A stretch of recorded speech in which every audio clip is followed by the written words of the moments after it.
Good morning and welcome to P&B Sports Show. I'm Araka Tom. Today we are breaking down a dramatic Premier League week. Manchester United were held to a tense draw against West Ham, a result that has raised serious questions about consistency, finishing and game management at Old Trafford, and we'll be unpacking every angle of that performance. After that, we'll switch to a weekend preview. AFC Bournemouth versus Chelsea, what to expect and what both teams must solve before kickoff. Can Chelsea win their next match? And joining me is a man who never shies away from the hard truth, one of the sharpest football minds out of Benin City, sports analyst Ero John. Ero, good morning. It's always a pleasure to have you on the program. Good morning, Tom. It's a pleasure to be with you every time. Thank you for having me once again. Same here. Our viewers are always happy to have you on the program. So let's dive right into it. Manchester United versus West Ham. My God. Manchester United, we thought that this was a match that they had taken. But all of a sudden, it ended dramatically with a 1-1 draw versus West Ham. What is your take on that match? First off, I want to say I'm very disappointed. I'm not a Manchester United fan, but I'm very disappointed at Manchester United. The reason is because one would expect that at this time, yes, Manchester United should be, even if not top of the table, should be at the pecking order up there. I mean, you are playing just one game a week. I'm not trying to throw shades. I'm trying to be very realistic here. You are playing just once a week. You basically have, imagine the last time they played was, I think, last week. What's it called? They played on Monday, I guess, thereabouts. And then you basically play just the Premier League for now. And then you do not have so many injury crises. You have your players intact. And then you are somehow you're not delivering results. It's frustrating for the fans, I must say. It's very frustrating. Having to train for 6 days and then you come to salvage just a draw or you go on to lose the game. It's not good enough. I said it sometime on this show that the level of inconsistency is alarming. You win one, you lose three. You win one, you lose two. You draw one. How do you plan to go with that? You can't achieve so much with that. But looking at the game yesterday, I strongly think that while Manchester United dominated the game largely,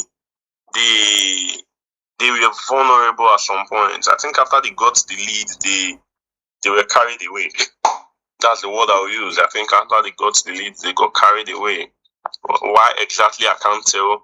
Because one would expect that having scored in the 74th minute of the game, they would have been able to hold on to that lead till full time. But somehow, somewhere, they let it slide. They let it slip off their fingers. And then West Ham were able to get an equalizer, and that ended the game in a draw. So Manchester United dominated the game largely. They possessed the game. They had everything under control, but they failed to sustain control after taking the lead. Immediately they took the lead. I realized that their finishing, their decision making in the final third became sloppy. There was a bit of relaxation. Ero, sorry to cut you short there. You realize that, like you said earlier, Manchester United, they controlled most of the game.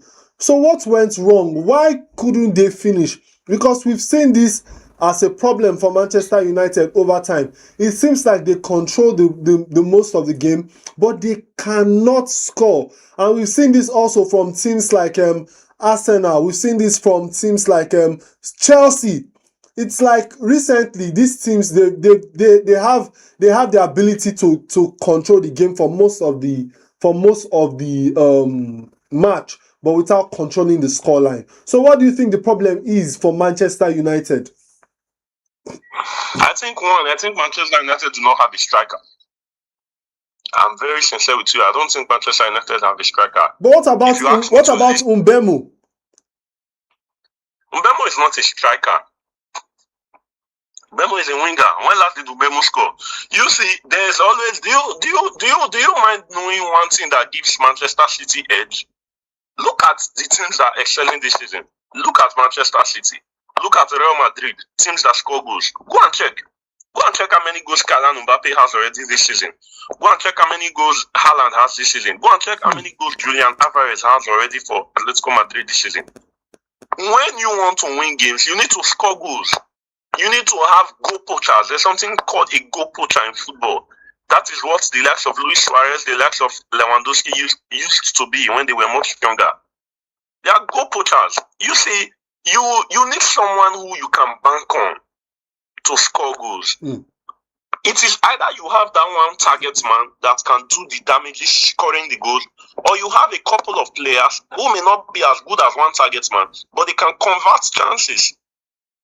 You see, look at yesterday's game. Do you know how many chances Bruno Fernandes missed? He missed a couple of chances that could have buried the game even from the first half. And so it is a problem. Guess what? You end up being punished when you miss so many of these chances. So I think Manchester United needs a striker. I think at the moment they already have a good playmaker. Bruno Fernandes is an excellent playmaker. He is one player that creates chances. Brand Mbeumo is one player that can create so many chances in a game. But when these chances are created, you need somebody to put them at the back of the net. And I think that's a problem. Go and check the teams that are struggling this season. Their striking force is poor. Even down to Chelsea, it's poor. So would you advise that in the next transfer window in January that maybe they should just get a good striker and an emphatic yes, a very good striker, not Benjamin Sesko. That's not a striker. A very good striker. Somebody that can score. I remember you telling me that you are saying that Benjamin Sesko is not a striker. But I quote you earlier when we spoke. You said Benjamin Sesko is not a footballer.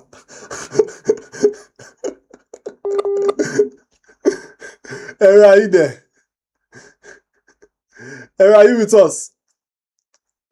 Okay, seems like we lost Ero, but right now we're going to go on a short break. And when we come back, we're going to continue our discussion on Manchester United's draw with West Ham. So don't go anywhere because P&B Sports Show. We'll be right back.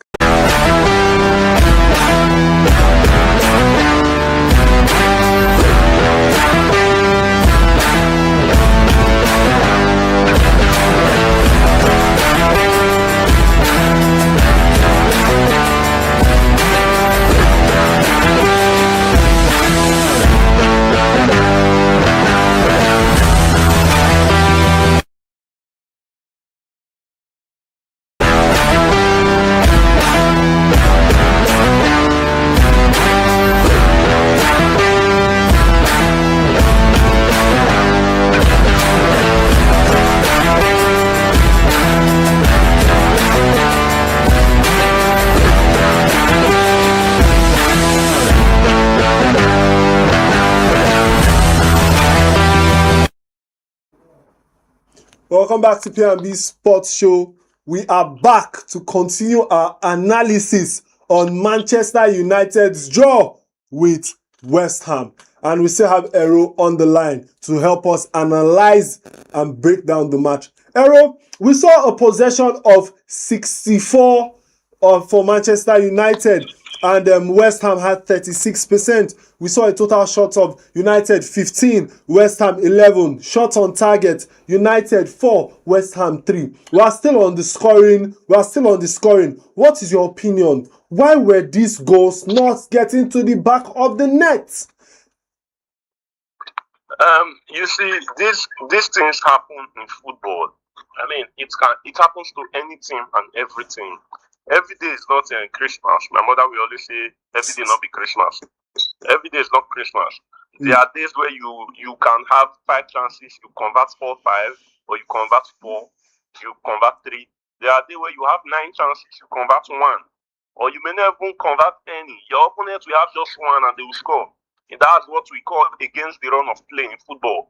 You see, I think teams need to do better in training when they are working on their players and their goal scoring chances and abilities.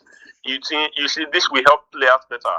Enzo Maresca said something in one of his interviews. I know we're not talking about Chelsea. I want to reference it in answering your question. He said he prefers to have 5 players that can score 10 goals than to have one player scoring 40 goals. I can understand his perspective for which he said that. When you have a team where you have at least 3 good goal scorers, I still stand on the first point that I mentioned earlier, that Manchester United needs a striker. In your every team, you have to have a good striker. Go and see Galatasaray.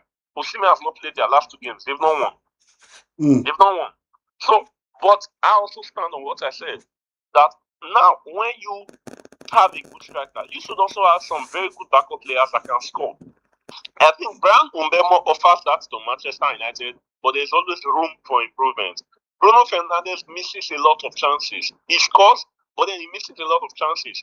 I think Cunha has not gotten 100 in the team. He has not found his feet completely, because the Cunha that I know at Wolves is a very brilliant goal scorer. So he's struggling right now. Mason Mount is struggling. So you see, these things will always happen.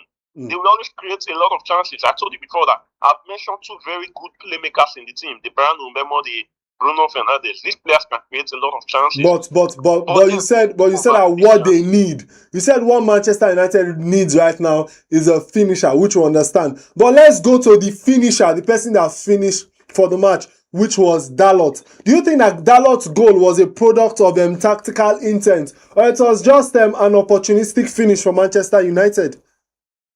That was clearly an opportunistic finish. Didn't you watch it? It was a loose ball. They were gambling. Everybody was. We call it Origban back in Benin. That's what we call it in Benin, Origban. That's an Origban goal. There's nothing. Maybe the build up to the goal, I can call it tactical. But the goal was not a tactical finish. It was Namelec meet and last. Okay. But I think another thing that people are trying to understand is what went wrong defensively on the late corner. Is it a marking problem or a concentration lapse for Manchester United? Because what people will think is, okay, this is the time that we're supposed to control the game. I was having a conversation earlier, and I said, Everton, you can never see Everton score a goal and concede. The only way you have to beat a team like Everton, just score before them. Because the moment they score you, they switch to low block. And when they play low block, the only goal that you see after that from Everton is a counter. But why can't Manchester United play like that? Especially when you see that a player that scored the goal is a very young player, Magasa, a player that was brought in as a substitute. Is it that Manchester United didn't plan for this substitute, or they were not tactically aware of what was going on? Okay, Tom, if you see the game, you see that West Ham's goal came from a set piece, came from a corner. Yes. You see, when you are defending set pieces, nobody is perfect when it comes to that. As a matter of fact, Arsenal this season, the majority of goals they've scored this season are from set pieces, corner, long throws, free kicks. So it is. I'm not going to say, oh, Manchester United, they marked poorly. These things can happen to anybody. I don't know if you understand me. I'm not going to put the blame on the team 100 for conceding from a set piece. It can happen to anybody and everybody. The same Arsenal that they call set piece FC this season. The goal Chelsea scored them came from a set piece. That's an irony. In football, that's irony. You see, these things can happen to anybody. What I would rather say was Manchester United performed poorly after their goal. I mean, that's what gave rise to the momentum that was built by West Ham. Because, I mean, a corner will come from pressure. It comes because your opponents were coming at you. You understand? I don't think you will have the ball to yourself and you play the ball to the corner to award the corner to them. It came from pressure. It came from a rising West Ham that were beginning to gather momentum at some point in the game. So that's where I fought Manchester United. I won't really fault them on the goal because that can happen to anybody. At some point, you may lose concentration while you are marking. There are some players that cannot do a man marking. They can't do a one-to-one marking in the box. There are some players that are very rough, so they are very careful of the player they are marking so they don't cost a penalty. And just like that. And personally, I don't think Manchester United had any special training session for defending set pieces against West Ham.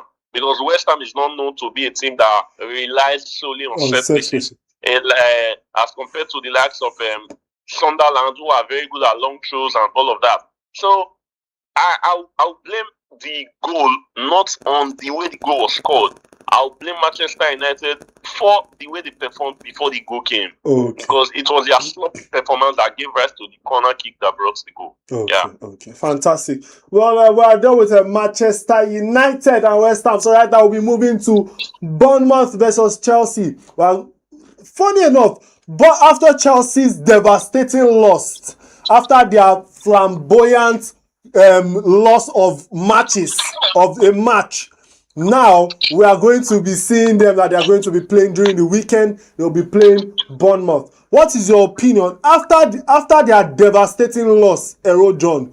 You know, what do you think about this match that they're about to play? How do you think that Chelsea should go into this match? Do you think that they should play like wounded lions, as most people will say that they are?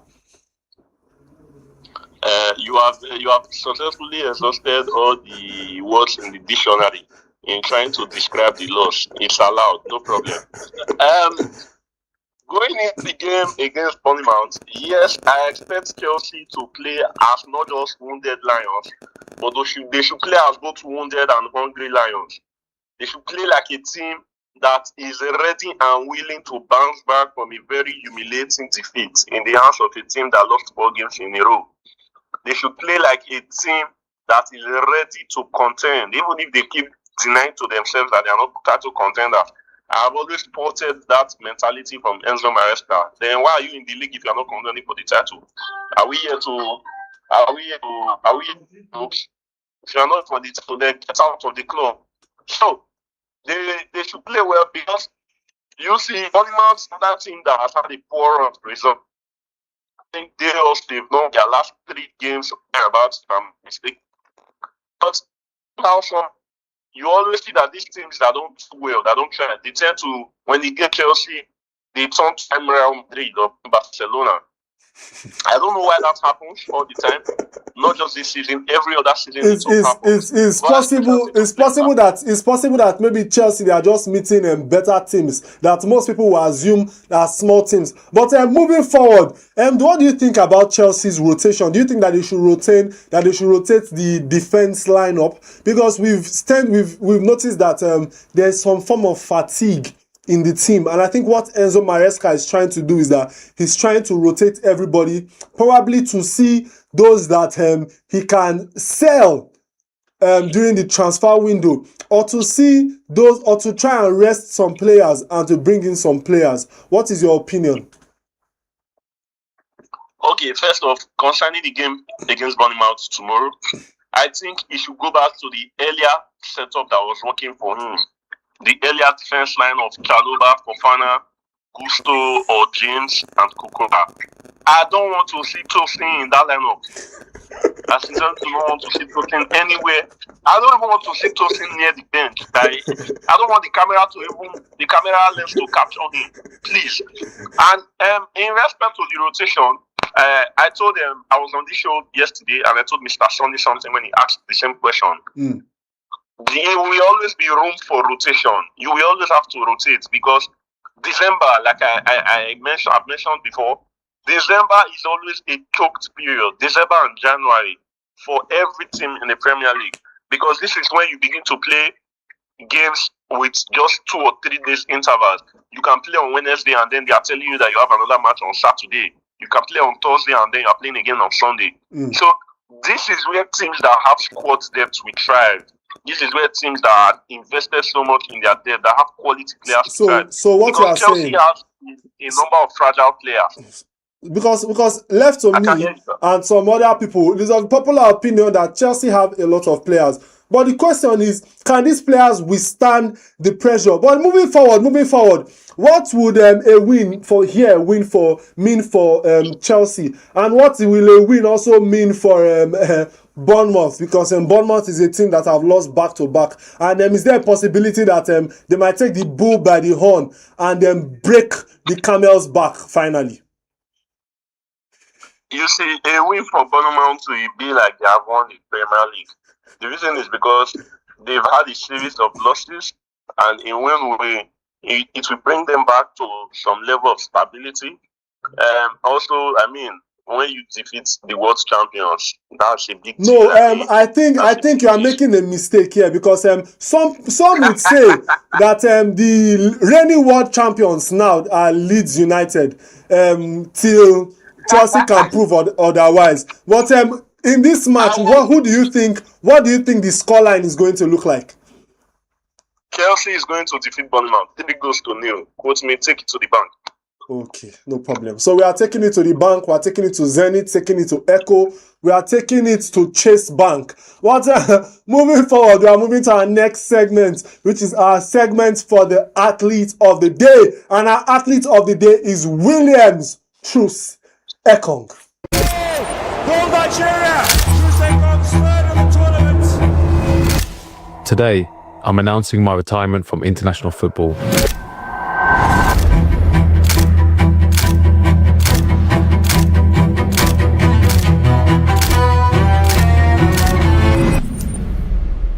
In 2015, a phone call from the late Stephen Keshi changed my life.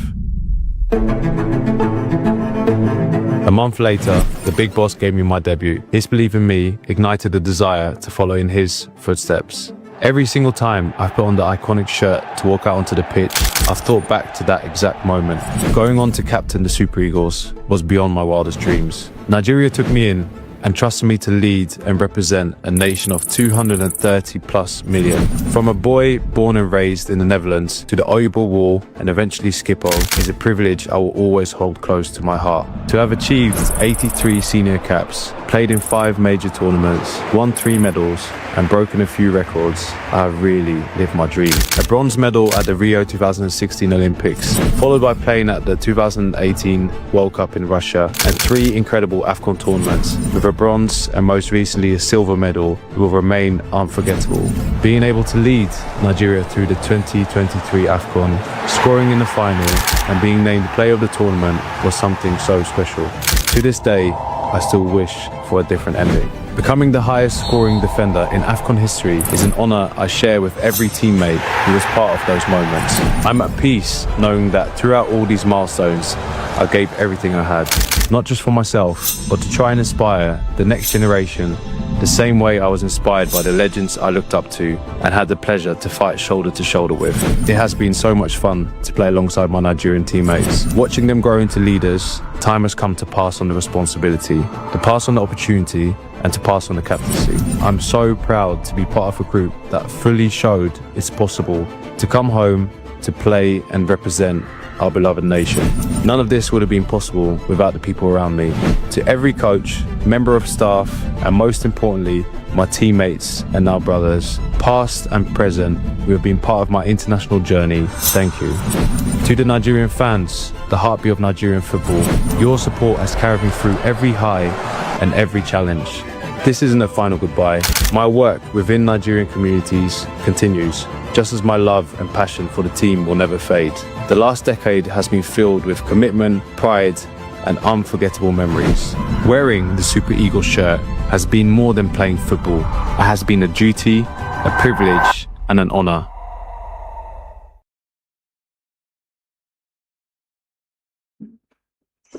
That's our athlete of the day, Williams Truce Ekong, the boy from Netherlands. Eru, what is your opinion on this young man? Because this is a player that is still young, a player that a lot of people will not expect to be retiring from international football at the moment. Is this a case of resign or get sacked, in your opinion? Okay, very quickly, in my opinion, my personal opinion, I think this is a case of resign or get sacked. I think William Truce Ekong decided to leave while the ovation is loudest. I was particularly shocked to my bone marrows when I saw the news of his retirement. I first saw it on a WhatsApp platform, on a football platform. I thought it was one of those pranks or one of those rumors till I went to formerly called Twitter. I had to go to his page and I saw something of that nature. I was particularly shocked because he's just 32. He does not have injury crisis. He was in good position with the country. He played in the World Cup qualifiers, even if he wasn't guaranteed a starting spot. So what went wrong? And then my mind quickly flashed back to something. And because we are in Nigeria, I remember that during the last World Cup qualifying series, he led the team that did a boycott on training because they were owed salaries and match bonuses. He came out to talk, to expose the dealings within the NFF. And I began to think, could this be the reason? I mean, this is Nigeria. Could it be that they are beginning to tell him some kind of things? Because this is a player whose name was enlisted in the 15-man provisional squad list that was dropped by the coach some days ago. So where is this retirement coming from? Is it that he is no longer interested in playing for the country? Maybe as some things have been said to him, or they are beginning to tell him that they are going to frustrate him in the national team and all of that. I mean, this is the team's captain in God's name. This is not just any player in the team. This is a very good player. At a time when our nation were beginning to have squad depth in our defense, imagine having a Calvin Bassey and Ekong as a backup. That's beautiful. That's brilliant.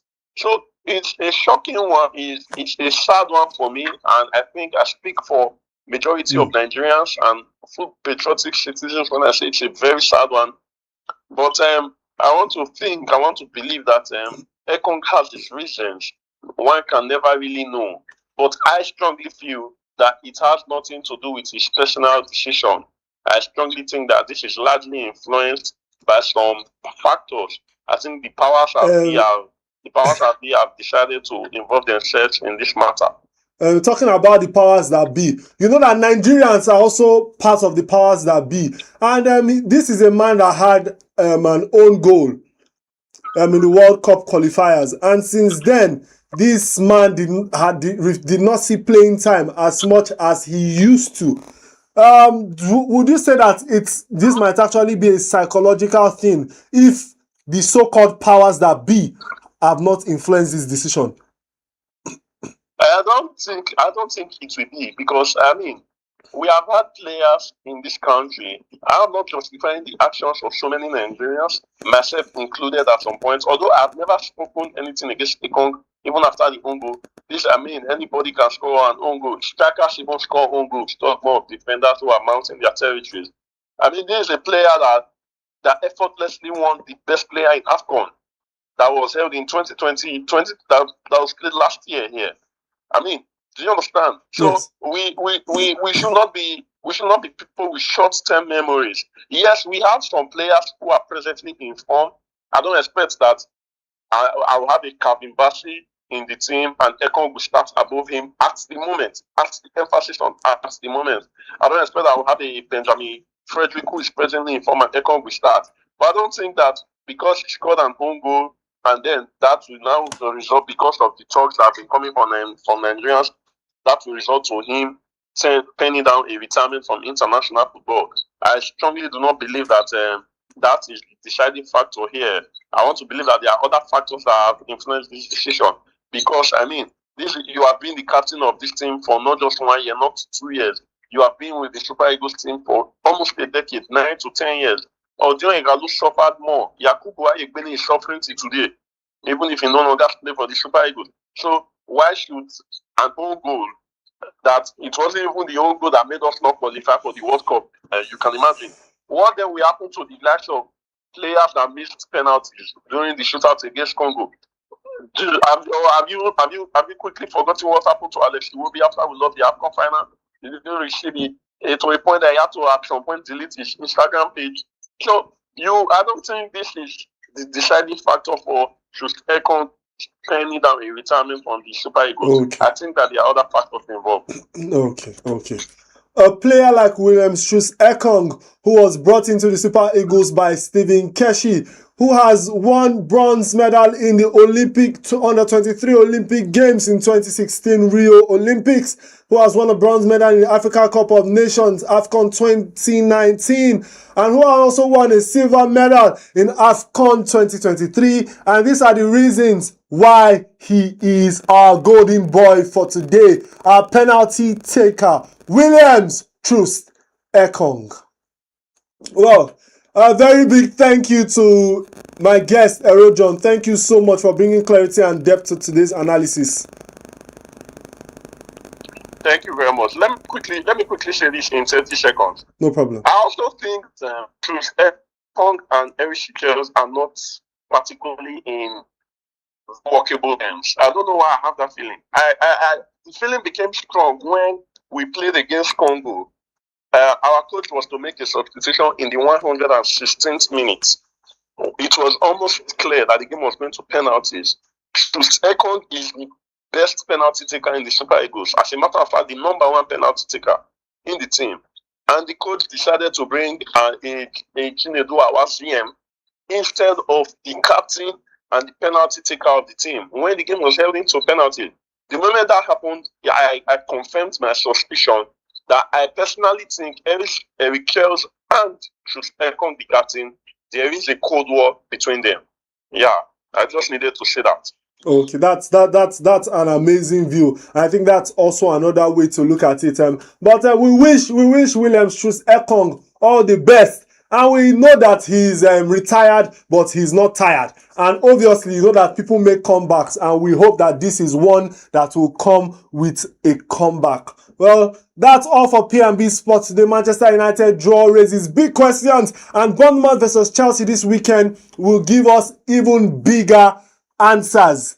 I'm Arako Tom. This is P&B Sports Show. Stay informed by following us on all our social media platforms on YouTube at Politics and Business TV.English, Facebook at Politics and Business TV English, Instagram at P&B TV_English, X formerly Twitter at P&B TV_ENG. I'm Arako Tom once again, and it's bye for now.